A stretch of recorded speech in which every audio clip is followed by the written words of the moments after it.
The cruelest goodbye is the one that leaves nothing behind except the silence you never bothered to hear. The first war horns echoed across Blackwood Keep long before sunrise, rolling through the mountain valley like distant thunder and rattling every stained-glass window inside the royal palace. Servants hurried through endless corridors carrying armor, maps, and steaming coffee while captains shouted orders across the grand courtyard where hundreds of soldiers prepared to ride before dawn. Every banner bearing the silver wolf of the Northern Crown snapped sharply in the cold autumn wind, announcing that the Alpha King was finally marching to confront the growing threat gathering beyond the eastern forests. King Adrian Blackwood stood motionless on the highest balcony overlooking his kingdom, his black cloak lifting behind him with every gust as he watched lines of mounted warriors assemble below. His silver eyes never wavered. He had faced impossible odds before, and every battle had ended the same way. Victory belonged to strength. It always had. Somewhere behind him, the massive palace doors opened. He didn't turn. He simply assumed the footsteps belonged to the woman who had quietly appeared beside him before every important decision for the last 6 years. She always arrived without being summoned. She always knew exactly when he needed her. "You're late," Adrian said calmly, his attention still fixed on the awakening army. No answer came. He frowned almost imperceptibly before speaking again. "The council will meet in 20 minutes. After that, you'll stand beside me when I address the commanders." Still nothing. The silence lingered just long enough to feel unfamiliar. When Adrian finally turned, the chamber behind him was empty except for an elderly servant standing near the doorway, his hands trembling around a folded piece of white linen embroidered with the crest of the Luna. The old man's eyes remained lowered. "Your Majesty," he whispered carefully, "Her Grace is not here." Adrian's expression barely changed. "Then send someone to escort her." The servant swallowed. "We already searched, sire." The words drifted through the room almost too softly to hear. "Her chambers are empty." Adrian walked past him without another question, his boots striking polished marble with calm, measured certainty. There had to be an explanation. Evelyn disliked unnecessary attention. Perhaps she had gone to visit the healers before sunrise, or perhaps she was already speaking with frightened families in the lower courtyards, offering the quiet reassurance she somehow gave more naturally than anyone else in the kingdom. That was who she had always been. Gentle. Reliable. Unshakably present. She would be back before anyone noticed she had stepped away. Adrian pushed open the carved oak doors leading into the Luna wing, expecting the familiar scent of lavender tea and cedarwood that had greeted him for years. Instead, cool air drifted through wide-open windows, carrying only the crisp fragrance of approaching winter. The fireplace had gone cold. The reading chair beside it stood perfectly aligned beneath the window. Every bookshelf remained dusted. Every curtain hung neatly in place. Nothing had been overturned. Nothing had been broken. Yet somehow the room felt impossibly empty, as though warmth itself had quietly packed its belongings and walked away. Adrian stepped farther inside. The wardrobe doors stood open. Every dress was gone. The writing desk had been cleared except for a single white flower resting beside an untouched teacup. Her favorite blue shawl no longer hung beside the door. Even the tiny carved wooden wolf he had once absent-mindedly brought her from a distant village had disappeared. There was no letter waiting on the desk. No farewell. No accusation. No plea to be found. Only the unmistakable absence of someone who had chosen to leave without asking anyone to stop her. For the first time in years, the Alpha King looked toward the empty room and realized he could not remember the last time he had asked Evelyn whether she was happy. The palace searched for answers until the morning faded into gray, but every hallway offered only another reminder that Evelyn Carter had departed with remarkable grace, leaving no chaos for anyone else to clean behind her. Adrian ordered the royal guards to question every gatekeeper, every stable hand, every servant who had worked through the night. None of them reported an argument. None of them remembered raised voices. One elderly maid quietly admitted that the Luna had smiled at her before dawn, thanked her for years of faithful service, and wished her family a warm winter. The memory unsettled everyone because it sounded exactly like every other morning Evelyn had ever lived inside Blackwood Keep. She had not fled in fear. She had simply walked away as though closing the final page of a book she had already finished reading. While captains continued preparing for war outside, Adrian found himself standing in the silent Luna wing far longer than he intended. His eyes wandered from shelf to shelf, searching for something that might explain what logic could not. Instead, he noticed details he had somehow overlooked for years. Fresh flowers no longer decorated the windowsills because she had always replaced them before they faded. The polished wooden floor reflected the morning light because she thanked the cleaning staff personally until they treated the room with unusual care. A small basket beside the fireplace contained neatly folded blankets prepared for children who occasionally visited the palace during winter festivals. None of those thoughtful details had appeared by chance. They had existed because Evelyn quietly noticed needs before anyone else recognized them. Adrian closed his eyes for only a moment, and memories surfaced with uncomfortable clarity. 6 years earlier, when she first entered Blackwood Keep as his chosen Luna, she had not arrived wearing expensive jewels or expecting admiration.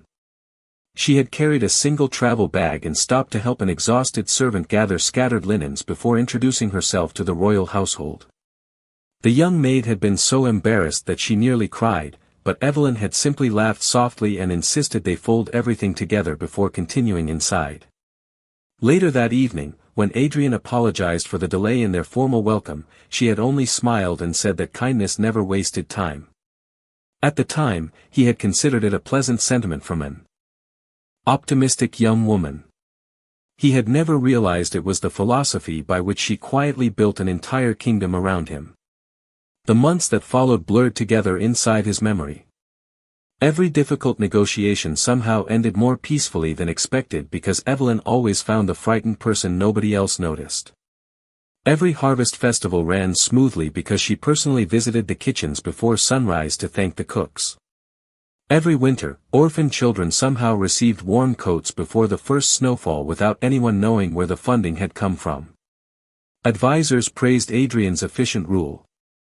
Visiting nobles admired the order of Blackwood Keep. The people called it the strongest kingdom in the north. Adrian accepted those compliments without hesitation because he believed discipline created prosperity. He never questioned why peace seemed to follow Evelyn wherever she walked. He simply assumed it always would. Now, standing alone inside the room she once called home, he found himself struggling to remember the last meaningful conversation they had shared. He remembered military briefings, diplomatic receptions, ceremonial banquets, and endless council meetings. He remembered asking whether supplies had arrived, whether guests had been welcomed, whether preparations were complete.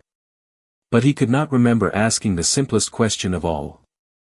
"How are you?" The realization settled quietly inside him, heavier than any armor he had ever worn, while beyond the palace walls the kingdom prepared for a battle its king was no longer certain he truly understood. As the sun climbed above the eastern cliffs, the council chamber filled with generals, governors, and advisors waiting for the Alpha King to unveil the kingdom's battle strategy. Maps stretched across the long oak table, marked with careful lines and polished stone markers showing every village, mountain pass, and river crossing that demanded protection.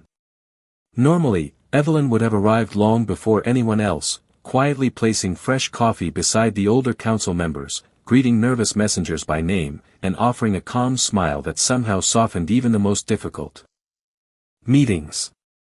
This morning, her chair remained empty. No one mentioned it. No one dared. Adrian stood at the head of the table, speaking with the same measured confidence he always carried into moments of crisis, but every time his eyes drifted toward the vacant seat beside him, the silence felt louder than the voices surrounding him. After the meeting ended, one of his oldest advisors, Lord Benjamin Ashcroft, approached carefully. His silver hair reflected the afternoon light as he hesitated before speaking. "Your Majesty, perhaps the departure should not surprise us as much as it does." Adrian slowly looked toward him. "Explain." Benjamin lowered his eyes with the respect earned through decades of loyal service. Her Grace asked for very little. She only wished to be seen. Adrian answered almost immediately. She had everything she needed. The elderly advisor smiled sadly, not with disrespect, but with the quiet sadness of someone watching another person discover a painful truth too late. Everything except your time. The words lingered long after Benjamin stepped away. Adrian dismissed the remaining attendants and walked alone through the palace gardens where autumn leaves drifted across familiar stone paths. It was here that memories returned more vividly than before. One evening nearly 2 years earlier, Evelyn had found him studying military reports beneath the old cedar tree. She had carried 2 cups of tea and gently placed one beside him without interrupting his concentration. They sat together for several quiet minutes before she finally asked, "When this campaign is over, will you spend one whole day away from the council?" Adrian had barely looked up from the reports. "After the border is secure." She nodded with the same gentle smile that never demanded more than he was willing to give. A few months later, another conflict demanded attention. Then another treaty required negotiation. Then another season brought new responsibilities. Each time she asked less often. Each time he assumed she understood. Looking back now, Adrian realized she had never argued because she had never wanted to become another burden added to his crown. She simply waited. Believing there would eventually be a quieter season. That season never came. Another memory surfaced with painful clarity. Only 3 nights before her disappearance, the palace had gathered to discuss the coming war. Every commander insisted the Luna should remain inside the capital where she would be safe. Adrian had looked directly at Evelyn and said, "I will need you beside me. The kingdom expects its Luna to stand with its king." She had met his eyes without fear. "I have always stood beside you." He remembered answering without noticing the deeper meaning behind her words. "Then nothing changes." She smiled so gently that the room relaxed with relief. "No," she had whispered. "Everything changes." At the time, Adrian believed she was speaking about the coming war. Now he understood she had been saying goodbye while standing only a few feet away from him. The realization settled into his heart with astonishing clarity. She had never left because she stopped loving the kingdom.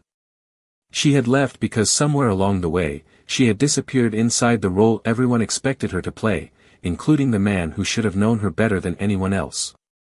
The following morning, Blackwood Keep awakened with the same precision it had always prided itself on, yet something invisible had shifted beneath its polished routines. Breakfast arrived late for the royal council because no one realized Evelyn had always reminded the kitchens to prepare meals earlier whenever strategy meetings stretched beyond sunrise. 2 visiting governors waited nearly an hour before being welcomed because the steward responsible for guest arrangements quietly admitted that Her Grace had memorized every arrival without ever needing written schedules. A shipment of blankets intended for mountain villages remained untouched inside a storage hall because only Evelyn knew which families needed them before winter storms reached the northern roads. None of these mistakes threatened the kingdom by themselves, but together they created a quiet unraveling that no military report could measure. Adrian spent the day moving from one meeting to another, expecting each problem to disappear once. Proper orders had been given. Instead, every solution uncovered another responsibility Evelyn had carried without recognition. The royal physician informed him that the children's clinic outside the eastern gate had already cancelled 2 appointments because the herbal supplies had not arrived. The palace accountant explained that several charitable programs depended upon donations approved personally by the Luna, records she had always managed without requesting public acknowledgement. Even the castle librarian hesitated before admitting that Evelyn had spent every Thursday afternoon reading stories to orphan children whose parents had been lost to illness or harsh winters. Adrian listened in silence as each conversation revealed another corner of the kingdom touched by hands he had scarcely noticed moving through its daily life. By evening, he left the palace without announcing his destination and rode alone through the capital. For years, he believed the people admired him because he ruled with discipline and strength. Now he heard a different story in quiet conversations drifting through open shop doors and busy sidewalks. A baker smiled as she handed fresh bread to an elderly customer. "The Luna taught us never to let anyone leave hungry," she said. A blacksmith refused payment from a young apprentice because, as he explained, "Her Grace once reminded me that every master was first a beginner." Near the town square, a little girl proudly watered bright flowers growing beneath a stone fountain. When Adrian asked who had planted them, she answered with complete certainty. "Lady Evelyn said beautiful things should belong to everybody." None of these people recognized the cloaked rider listening from the edge of the street. They spoke of Evelyn not as a distant royal figure, but as someone who remembered birthdays, visited sick neighbors, encouraged struggling merchants, and quietly celebrated small victories no one else considered important. Adrian had spent years strengthening the walls surrounding his kingdom. Evelyn had spent those same years strengthening the hearts inside them. As twilight settled across the rooftops, Adrian found himself stopping outside. A modest schoolhouse where laughter floated through open windows. The elderly teacher welcomed him inside without recognizing her king beneath his traveling cloak. Framed drawings decorated every wall, many signed by children who had long since grown older. One faded picture near the entrance caught his attention. It showed a smiling woman surrounded by children beneath a large cedar tree. Above the drawing, written in careful handwriting, were the words, "Lady Evelyn always says that people bloom where they are loved." Adrian stared at the simple sentence far longer than he expected. He suddenly understood that while he had measured success through victories, borders, and laws, Evelyn had measured it through kindness that quietly multiplied in other people's lives. And standing inside that little schoolhouse, surrounded by evidence of a legacy he had never truly seen, the Alpha King realized the kingdom had not lost its Luna the morning she disappeared. It had begun losing her years earlier, one unnoticed moment at a time. The discoveries did not stop when Adrian returned to the palace. They multiplied. Every conversation uncovered another invisible thread Evelyn had quietly woven into the kingdom until the entire fabric of daily life seemed stitched together by her patience. The chief steward approached him with a thick ledger filled with notes written in Evelyn's graceful handwriting. They were not royal decrees or grand political strategies. They were reminders. "Mrs. Dawson's husband is recovering. Send extra soup on Tuesday. Replace the worn blankets in the children's shelter before the first frost. Remember Captain Ellis's daughter graduates this spring. Thank the gardeners for planting late roses despite the early cold."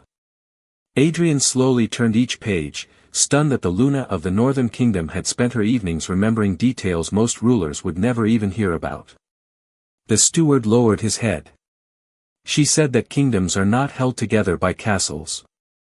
They are held together by people who believe someone remembers them." Later that afternoon, the commander of the Royal Guard requested a private audience. Adrian expected another military briefing, but Commander Nathan Brooks carried only a weathered wooden box. He placed it gently on the desk before opening the lid. Inside were dozens of neatly folded letters. "What are these?" Adrian asked quietly. Nathan answered with visible hesitation. "Letters from soldiers stationed at remote outposts. Many were addressed to Her Grace." Adrian lifted one at random. The handwriting was rough but sincere. "Thank you for sending boots before winter arrived. My youngest son can finally attend school because of your scholarship. My wife says the seeds you arranged for our village produced the best harvest in years." Another letter simply read, "Thank you for remembering that we exist." Adrian closed the box without speaking. He had always believed loyalty came from discipline and duty. Yet these letters spoke of something entirely different. They described gratitude born from simple acts of kindness repeated over many years. As evening approached, Adrian visited the palace infirmary. The chief healer, Dr. Margaret Sullivan, welcomed him with gentle surprise. Shelves once perfectly stocked now showed noticeable gaps. Apprentices hurried through rooms with uncertain expressions. Margaret sighed softly.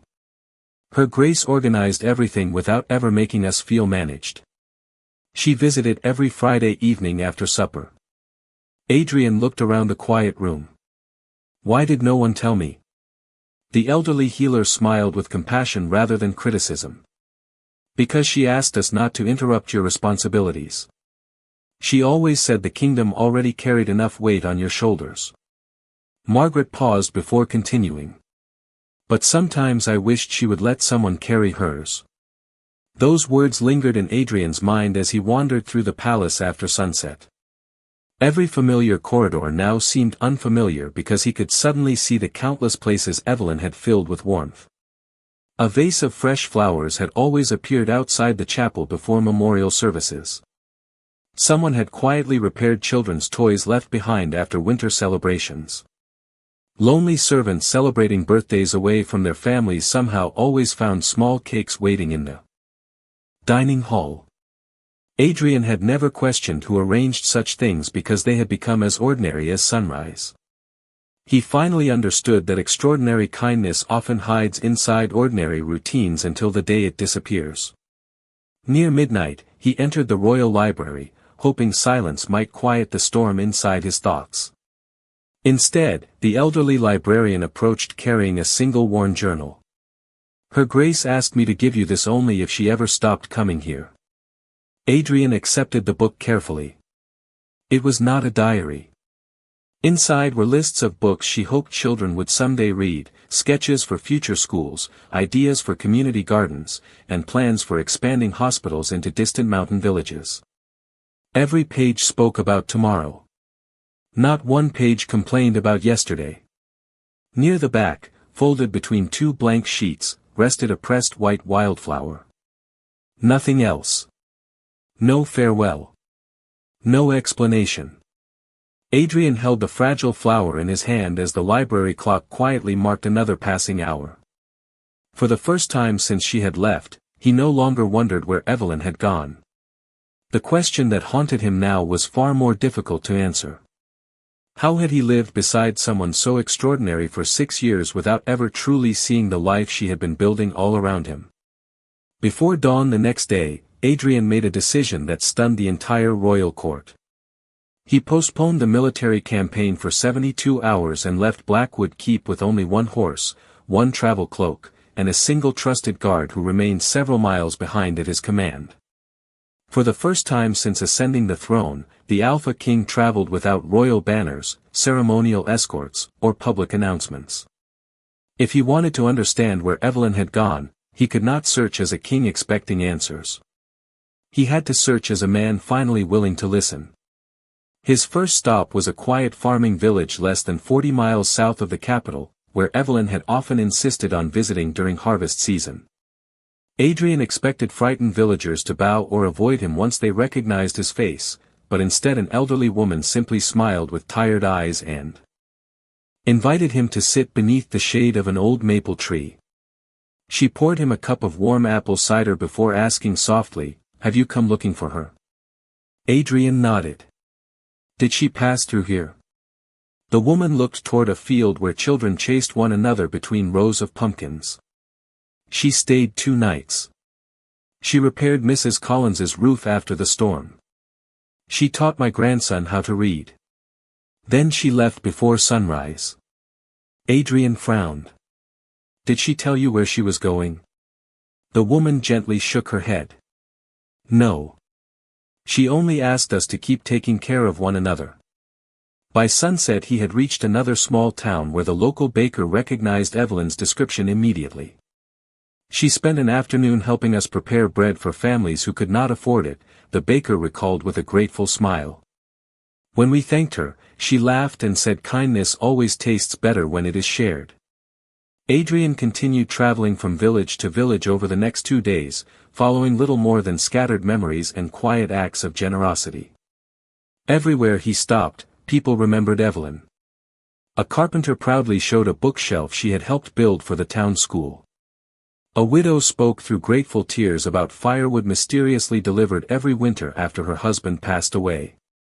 A young teacher described how Evelyn encouraged every child to write letters about their dreams because, as she often said, hope becomes stronger when someone is brave enough to give it words. Yet every story ended the same way. She never stayed long. She accepted no praise. She simply moved on before anyone could repay her kindness. Late on the third afternoon, Adrian reached a peaceful lakeside community nestled between rolling hills. An old fisherman sat quietly repairing his nets along the wooden dock.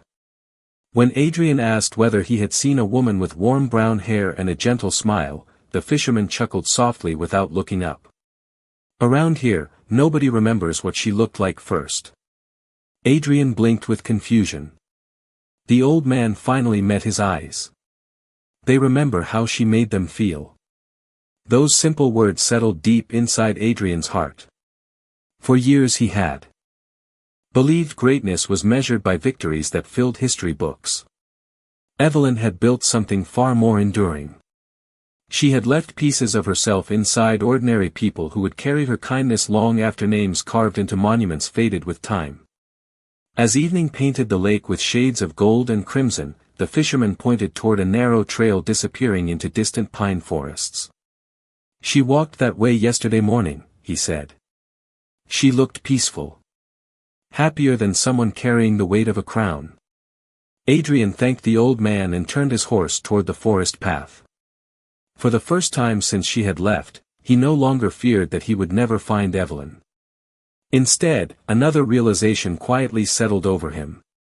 The farther he traveled from the palace, the closer he came to understanding the woman who had always been standing beside him while he had been looking everywhere else.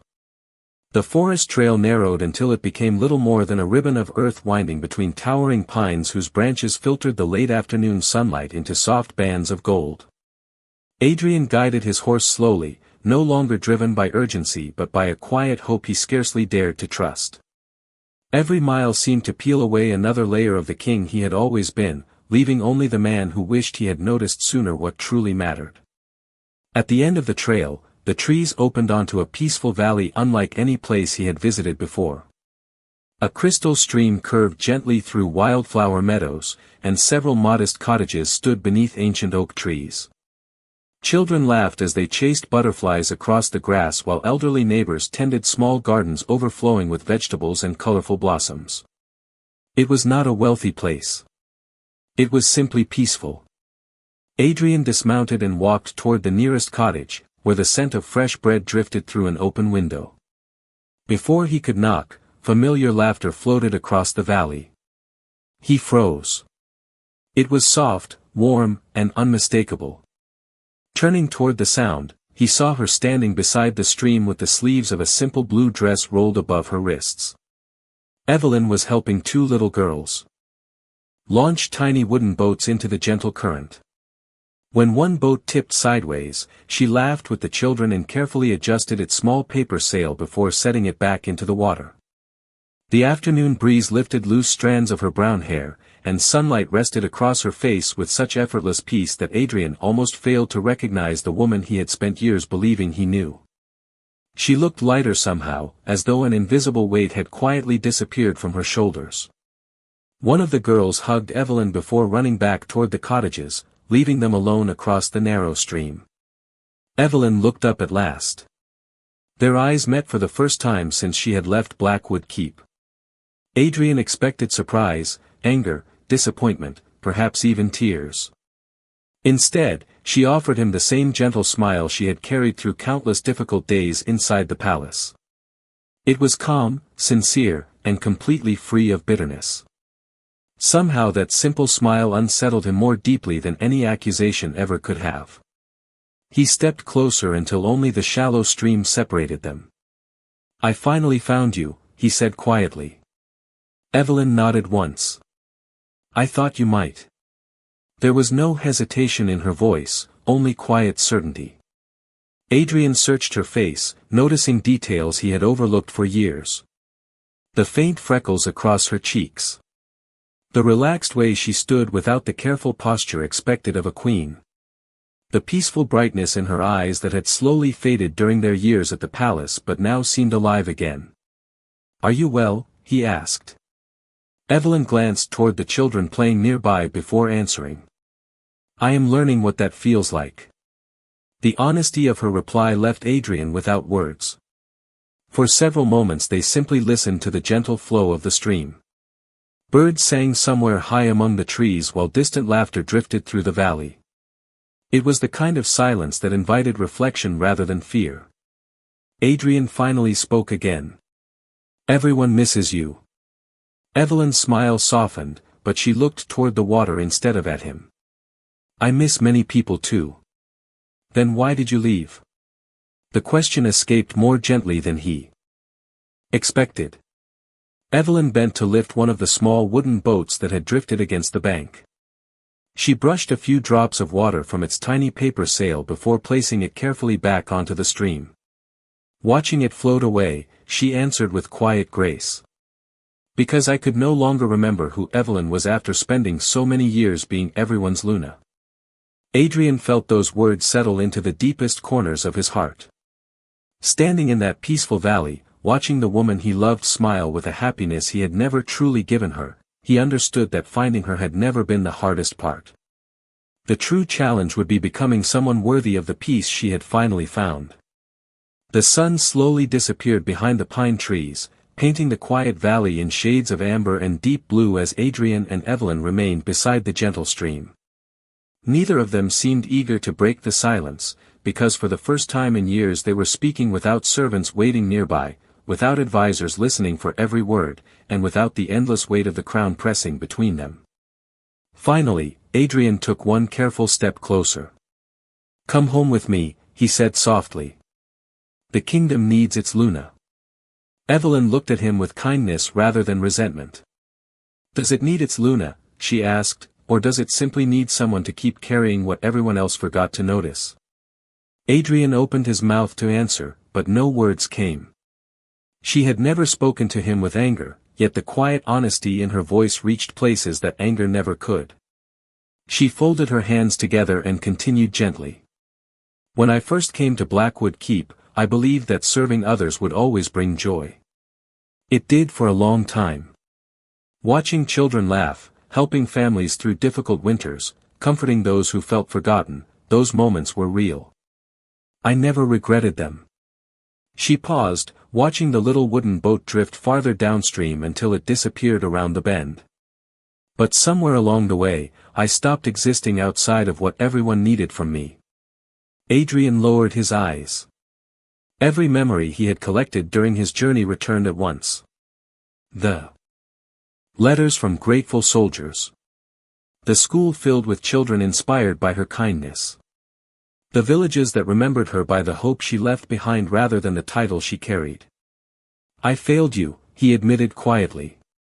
Evelyn did not rush to comfort him the way she once would have. Instead, she allowed the truth to remain between them. "You were never cruel," she answered after a long pause. "You were simply certain that I would always be there. There is a difference." The words settled over the valley with remarkable gentleness, making them impossible to reject. Adrian nodded slowly. "I thought loving you meant trusting your strength." Evelyn smiled sadly. "Sometimes love means noticing when someone is tired." A cool breeze carried the scent of pine across the water as evening lights began glowing inside the nearby cottages. Families gathered on porches, sharing simple meals and easy laughter. Adrian watched them for several moments before speaking again. "I cannot change the years behind us." "No," Evelyn replied softly. "None of us can." He met her eyes with a sincerity she had not seen in a very long time. "But I can change the years ahead." She searched his face, not looking for promises but for understanding. At last she asked the question that had quietly lived inside her heart for longer than either of them realized. "If I returned tomorrow, would you miss Evelyn if I could no longer be the perfect Luna? Or would you only miss everything I used to do for everyone else?" Adrian felt the question settle into every memory he had uncovered since leaving the palace. He finally understood that she was not asking whether he loved her. She was asking whether he truly saw her. He took another step forward until only the narrow stream separated them and slowly lowered himself onto one knee, not as a king performing a ceremony, but as a man setting aside his pride. I do not want you to return because the palace feels empty, he said quietly. I want to become the kind of man who would never make you disappear inside your own life again. Evelyn looked at him for a long moment, her expression peaceful and thoughtful. Then she smiled once more, warm as the evening light, but she did not cross the stream. Not yet.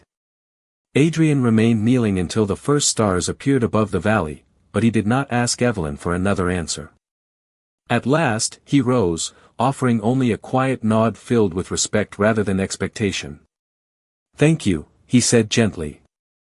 Evelyn tilted her head with quiet curiosity. For what? He looked around the peaceful village where children were still laughing beneath glowing porch lights and neighbors greeted one another by name. For showing me the difference between ruling a kingdom and caring for one. The next morning, before sunrise, Adrian mounted his horse and began the long journey back to Blackwood Keep alone. He did not ask Evelyn to follow him. He did not leave guards to watch over her or messengers to persuade her. For the first time in many years, he chose not to control the future. He chose to earn it. The kingdom was surprised when its king returned without the Luna, but what surprised them even more was everything that followed. Adrian cancelled lavish court celebrations and redirected those funds toward expanding village schools and community clinics according to the plans Evelyn had carefully sketched inside her journal. He ordered that every member of the royal household, from senior advisors to new servants, would be treated with equal respect during palace gatherings. Council meetings no longer began until every voice had been heard, including those who had once stood silently along the walls. The children's library received twice the number of books Evelyn had originally requested, and new gardens bloomed throughout the capital where empty courtyards had once stood. Adrian also made one change that puzzled everyone.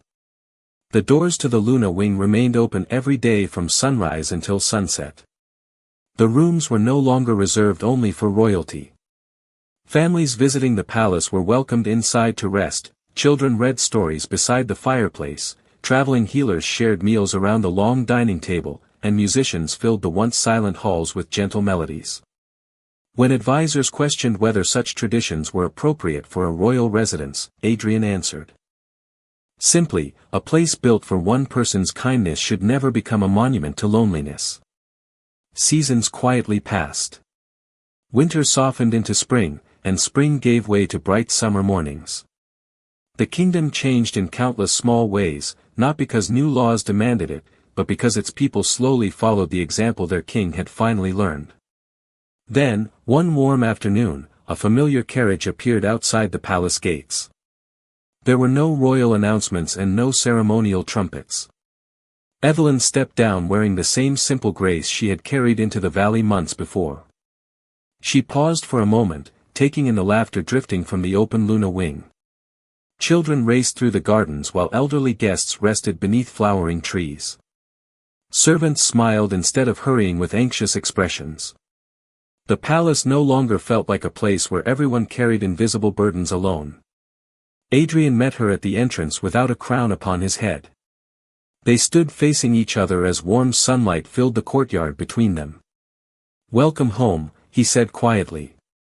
Evelyn looked beyond him toward the life flourishing inside the palace. "It feels different," she whispered. Adrian smiled, not with pride but with gratitude. "It is." She studied his face for a long moment before gently reaching for his hand. There were no grand speeches, no dramatic declarations, only two people choosing one another with clearer hearts than they had ever possessed before.